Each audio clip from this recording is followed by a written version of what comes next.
hey, thought it was a great team win. Thought we came out with some energy and defended well, rebounded well, and then obviously offense was, scoring the ball pretty well also. Thought we knocked down a lot of shots and got the ball inside, worked inside out, and obviously Elisa put up a lot of points there.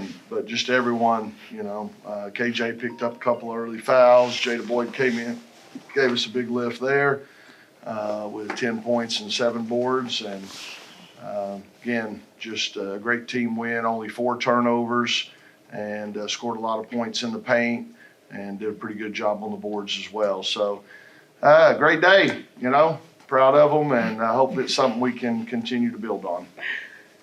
Yeah, I said this last time. On one hand, it is easier. It's almost like having, 5 assistant coaches out there on the court that kind of know what you want and how you want to do it. The flip side of that is some of them have been here 5 years, and they're probably thinking, coach, just, leave me alone. Let me play.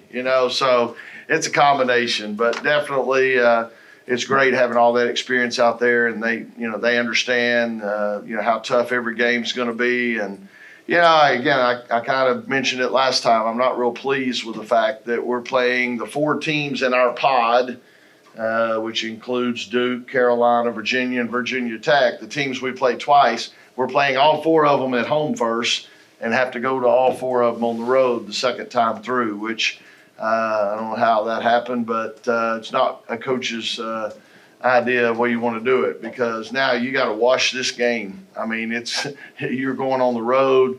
It's going to be completely different. Their confidence level is going to be a lot higher. Your familiarity isn't the same. The great fans we have are, there'll be a lot of them there, but it's not quite the same as being all red. So, we have to, again, I'm proud of them. It's a great win. I love their energy today, but we got to realize that, we got to pick it right back up, and we're going to have to play them again. They're hoping I'll do that more and have bigger stretches. So I tried, they made it a little bit easier on me. I tried to go into the game today saying, try to leave them alone a little bit. If you have something you need to say, take them, sub and try to get them over there instead of being so vocal on the court. But, when they jump out, 10 up in the first quarter and then widen it in the second quarter, makes it a little bit easier on the coach's blood pressure. So, it was good to get off, like you said, it was good to get off to a good start and get some confidence. I'm used to this time of year really trimming down the rotation a lot. I'm trying not to do that as much, especially in light of what happened last year with the injury in the first round of the NCAA tournament. I'm trying to make sure, if I can, that we got other people that are ready to step in and have at least been through it some and have the confidence, hopefully, to step in and do that. And it is tough. I mean, everybody wants to play. I get it. And, my number one agenda when we're between those lines is to win the game. But I realize, if we have a lead or whatever, try to get some people. But again, it's hard you can't keep everybody happy. I'm trying the best I can, but you can't do it. So hopefully everybody will, realize, again, our number one goal is to win games and be prepared when their number's called. I mean, you saw what happened. Alabama football team, semifinals, they lose one of their great wide receivers, and then in the championship game, they lose another great wide receiver, and now they got a freshman out there playing for a national championship. So we got to get these other kids prepared a little bit and stay focused and ready when your number's called. Oh, no doubt. You think about it. I've had it before where an assistant coach says, get her out. She's missed 5 or 6 shows. I'm not talking about Raina. I'm just talking in general. I remember a few years ago, a kid missed her first 5 or 6, but she was deadly 15-foot jumper. And so I turned to her, I said, listen, if she missed her first 5 or 6, she's getting ready to hit 5 or 6, okay? So, but you got to keep that in mind. I'm more about the stuff you can control. If you're not defending with the scouting report in mind, with the urgency in mind, if you're not boxing out, if you're not going to the offensive boards, that's where I'm more inclined to make a substitution, because you can control that.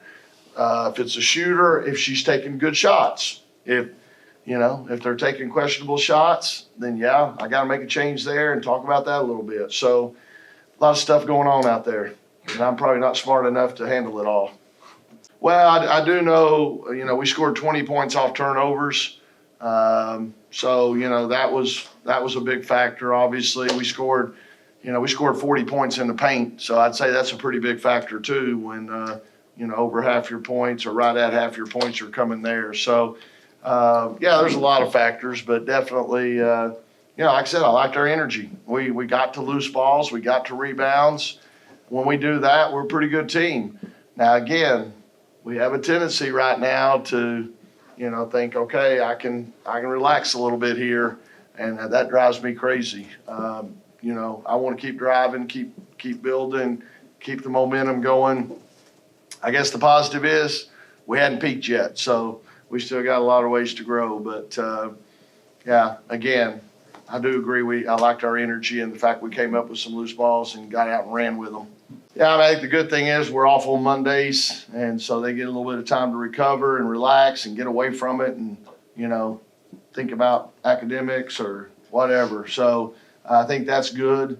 But, yeah, that's the ACC. Our schedule for this next stretch, we got a whole lot of ranked teams on our schedule. And, I think Virginia Tech hadn't been ranked. They should be ranked, okay? So it's just life in the ACC. We got 6 teams in the top 25, and I think Virginia Tech deserves to be in there. So, it's you better be able to bounce back and focus and ready to play hard every night. And that's what I keep preaching. Again, sometimes when you're a veteran team, you feel like you're invincible. And, we all know you have an off night, you better defend and rebound or you're going to lose. So hopefully we can keep that hunger. Yeah, I thought we defended the pick-on ball a little different today, and I thought the players did a great job with it. We ended up pretty much sticking with that the whole game. But let's give part of it too, y'all, is hitting shots. And the first half, when they did get an open look, it just seemed like it didn't go in. And then the second half, they started hitting shots, and they knocked down, I think, 3 threes in the first 5 minutes of the second half, and they just shot the ball better. And sometimes you got to play that HTM defense, hope they miss, okay? But I did think, our pick on the ball defense has been a roller coaster, and a lot of it has to do with energy, urgency. We talk all the time in practice, don't be the dead squirrel in the middle of the road. That, the road of life is full of dead squirrels that couldn't decide whether to go left or right, okay? When we see a pick on the ball or we see a pick, and I love squirrels, so I'll pick one, okay? I got a bunch in my backyard. I love those guys. But again, when you come to a pick, you got to make a decision. You're going over, you're going under, or whatever you're doing, and you can't afford to run into it and hug it. You got to avoid it and get the heck out of there, or you're going to be a dead squirrel. And so we talk about that all the time.